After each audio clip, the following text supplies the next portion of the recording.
Hi guys, welcome back to the channel, and today we will study about homeostasis. So first of all, we will learn that what is homeostasis. Homeostasis is a property of a human being's biological system where the self-regulating process tends to maintain the behave for the survival.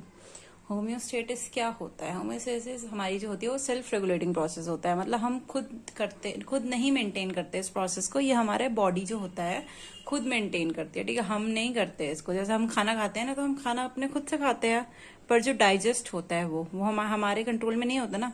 वैसे जो homeostasis का process होता है, ये हमारा self regulating process होता है, ये हमारे कंट्रोल में नहीं होता है। ठीक है, एंड ये हमारा क्यों होता है? बेसिकली अगर कोई चीज हो रही है तो वो किसी ना किसी रीजन से ही तो हो रही होगी ना। और जो होम्योस्टेटिस का प्रोसेस होता है, ये हमारा जो होता है ये इंटरनल एनवायरनमेंट में होता है सबसे पहले तो। और ये क्यों होता है? क्योंकि अगर मान लो हमारा एक्सटर्नल एनवायरनमेंट में कुछ चेंज आ रहा है, ठीक है, तो जो हमारा एक्सटर्नल एनवायरनमेंट में चेंज आ रहा है, अब हम एक्सटर्नल एनवायरनमेंट तो चेंज नहीं करेंगे, पर जो हमारा इंटरनल एनवायरनमेंट है वो हम चेंज कर सकते हैं। तो इसलिए हमारा होमोस्टेटिस का प्रोसेस इंपॉर्टेंट है। ठीक है, हमने यहाँ पे एक एग्जांपल ले रखा है कि हमारे जो बॉडी का नॉर्मल टेम्परेचर होता है वो 37 डिग्री होता है, बट जो हमारे गर्मियों में टेम्परेचर पहुंच जाता है वो हमारे 45 डिग्री सेल्सियस तक भी पहुंच सकता है। और जो हमारे सर्दियों में टेम्परेचर होता है वो हमारा नेगेटिव में भी पहुंच सकता है। तो ये हमारा प्रोसेस जो होता है वो हमारा मेंटेन करने के लिए होता है। ठीक है, अब इसमें हम इंटरनल एनवायरनमेंट कैसे चेंज करते हैं? हमारा जैसे 37 डिग्री सेल्सियस है, तो हम या तो अपना एनवायरनमेंट जो होता है, टेम्परेचर जो होता है वो बढ़ जाता है, या तो मेरा टेम्परेचर कम हो जाता है। And this is how homeostasis process work by changing our internal environment. So our hemostasis has basically three major components, like so first is receptor, second is control center, third is effector.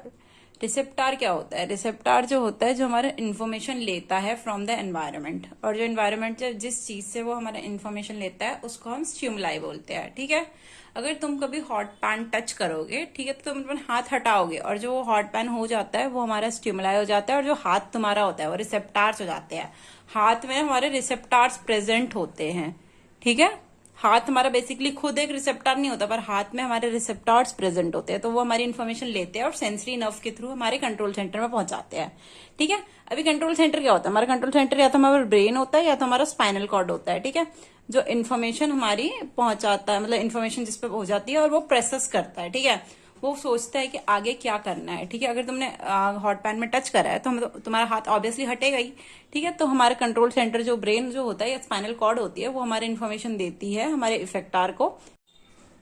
And हमारा जो effector होता है, जो हमारा hand होता है, वो उसको इन्फॉर्मेशन मिल जाती है, देन वो जो रिसेप्टर्स के थ्रू हमारे स्टिमुलाई से हाथ हटा लेता है, और यही सेम प्रोसेस हमारा हीमोस्टेटिस करवाता है। ठीक है, वैसे ये तो हमारा फीडबैक सिस्टम होता है, पर हमारा इसी के थ्रू हीमोस्टेटिस का प्रोसेस होता है।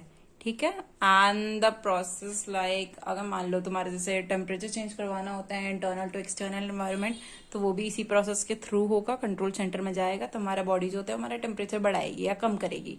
ठीक है, एंड इसी के थ्रू हमारा ये हो जाता है। ठीक है, यहाँ पे हमारा एक ये है कंट्रोल सेंटर, जैसे हमारा फर्स्ट होता है stimuli, stimuli to receptor, receptor to control centre, and last one to the effector.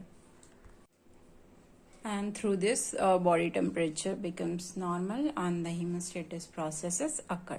ठीक है, and now we will study about the basic anatomical terms.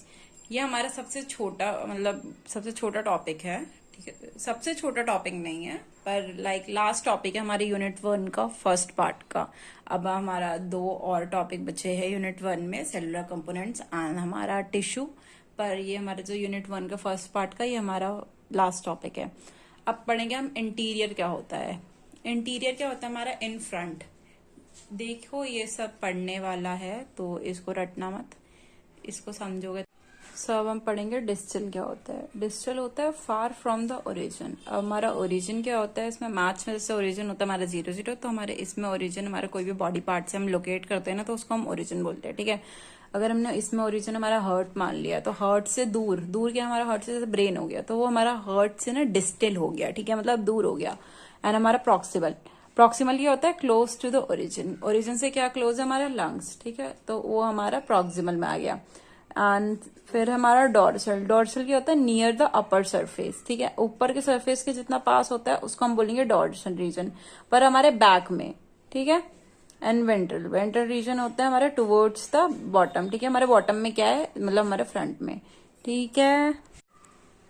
Superior क्या होता है? सुपीरियर होता है अबव, ऊपर, उसको हम सुपीरियर बोलते हैं, ठीक है। इन्फीरियर क्या होता है? बिलो या नीचे, तो उसको हम इन्फीरियर बोलते हैं। लेटरल क्या होता है? Towards the side. And medial क्या होता है? टुवर्ड्स द मिड लाइन, ठीक है। अगर हमारा मिड लाइन हो गया, लाइक हमारा जो मिड लाइन हो गया बॉडी का मिडेवियल पार्ट, ठीक है, हम बॉडी को जो बीच से काटते हैं ना, तो वो हमारी बॉडी की मिडल लाइन से काटेंगे, ठीक है। और लेटरल क्या होता है? Towards the side. अगर हमारा राइट हैंड है वो हमारे हर्ट के साइड में ही है ना, तो हमारा लेटरल हो गया, ओके। एंड अगर बहुत सारे होगा कि कंफ्यूज हो रहे होंगे कि हमारा जो डॉर्सल है वो तो आपने अपर सरफेस बता दिया, और जो सुपीरियर है वो भी अपर सरफेस बता दिया, तो जो हमारा डॉर्सल होता है ना वो, और जो हमारा सुपीरियर होता है बेसिकली थोड़ा थोड़ा सेम होता है।